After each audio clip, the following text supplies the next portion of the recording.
عندما تشرق الشمس على أرض تنبع بالحياة،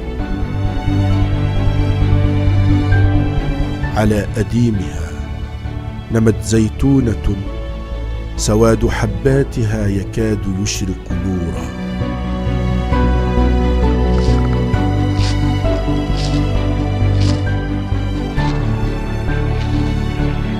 زيتونة في صوت وقوع ياقوتها يرتفع صوت أولئك الذين يفنون ساعات أعمارهم كادحين،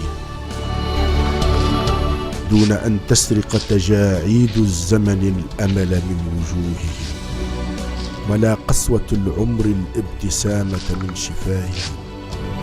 حينها فقط لن تتراءى لك صورة أجمل من صورة امرأة قاربت 70 ولم تهرب، ولا أجمل من صورة رجل يحمل أثقال الحياة على ظهره دون أن يتعب.